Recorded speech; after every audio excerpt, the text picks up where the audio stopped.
mabaliw tayo kay Lord. Baliw tayo kay Lord. Pag nabaliw ka na kay Lord, diyan mo na makikita yung mga gustong ipakita sa'yo ni Lord. Diyan mo na maiintindihan na seryoso si Lord sa mga sinasabi niya. Huwag na natin antayin mangyari muna bago ka maniwala. Dapat wala pa, naniniwala ka na at umaasa ka na. Pwede bang palakpakan natin si Lord? At isa pa pong kwento. Yung motor ko dati, SYM lang yan. Tunog bangka. Kasi nasira yung tambucho niya. Tapos yung may logo siya, sabi ko, parang style Yamaha. Pinipindot ko siya lagi, sabi ko, parang Yamaha. Hindi ko alam, nakikita pala ni Lord yung simpleng ganun natin. Galing, no? Si Lord pala minsan, halimbawa tumingin ka sa bahay, nangarap ka ng simple. Hindi mo man siya pinag-pray, pero si Lord pala nakita yon. That is faith. So, sabi ganito every time din nakakita akong ganung motor. And nagulat na lang ako, gamit ko na pala yung Yamaha na motor. At by the grace of God, patapos na siya this December. Wow, no? Palakpakan natin si Lord.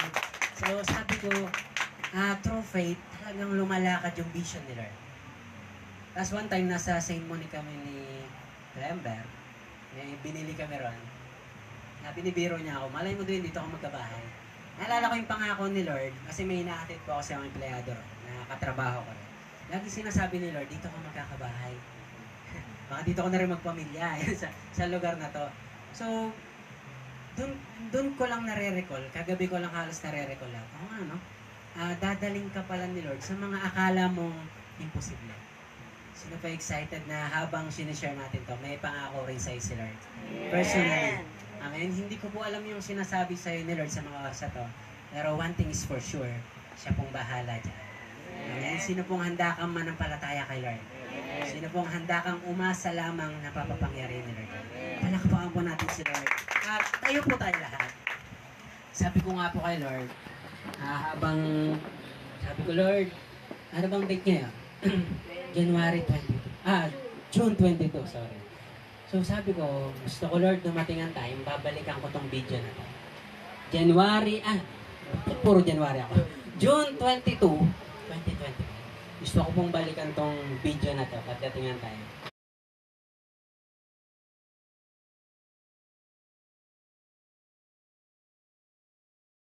Working.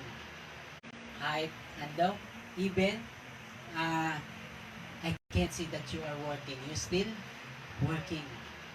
Kahit hindi ko nakikita na kumikilos ka, alam ko Lord kumikilos ka pa. You never stop working. Amen? So, alam po natin yung history na hati po ang dagat. So, in our conclusion, ang ganda po rito, sabi rito, crazy faith is believing that no matter how good things are, the best is yet to come.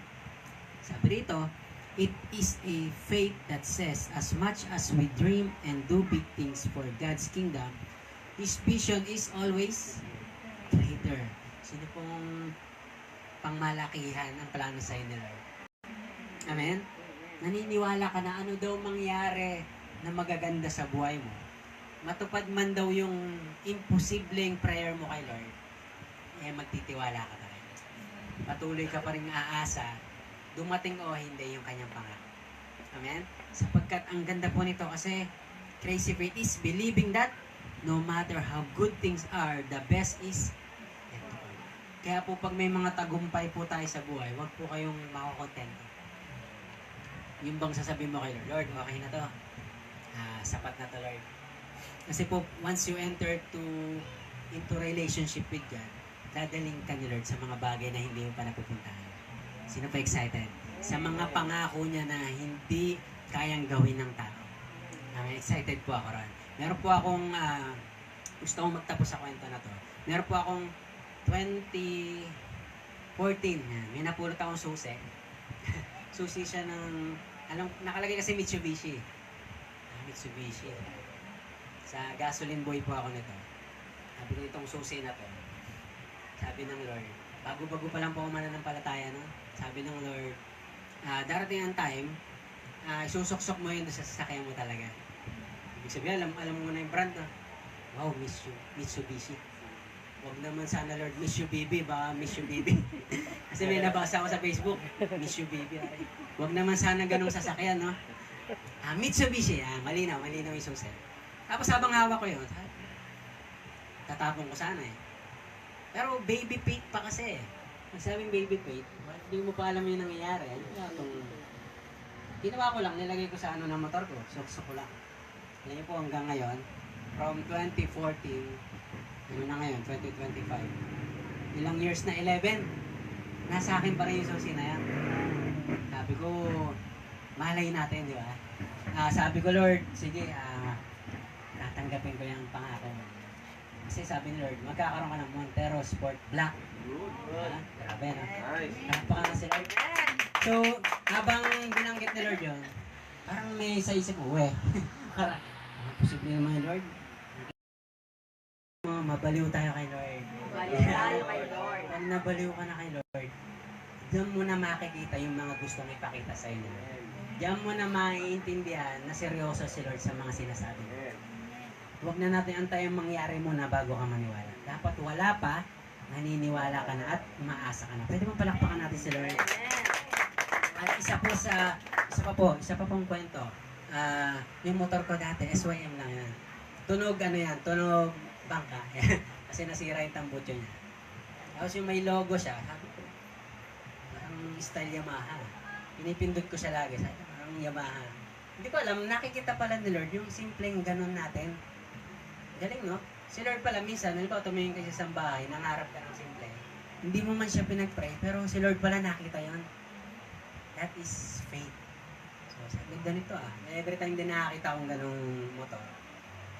And nagulat na lang ako, gamit ko na pala yung Yamaha ng motor. At by the grace of God, patapos na siya this December. Wow, no? Palakpakan natin si Lord. So, sabi ko, through faith, talagang lumalakad yung vision ni Lord. Tapos one time, nasa St. Monica kami ni Lember, may binili kami ron. Binibiro niya ako, malay mo doon, dito ako magkabahay. Naalala ko yung pangako ni Lord, kasi may inaatid po ako sa mga empleyado ron, na katrabaho ko rin. Lagi sinasabi ni Lord, dito ako magkakabahay. Baka dito ko na rin magpamilya sa lugar na to. So, dun ko lang nare-recall, kagabi ko lang halos nare-recall lang. Dadaling ka pala ni Lord sa mga akala mong imposible. Sino pa excited na habang sinishare natin to, may pangako rin sa'yo si Lord.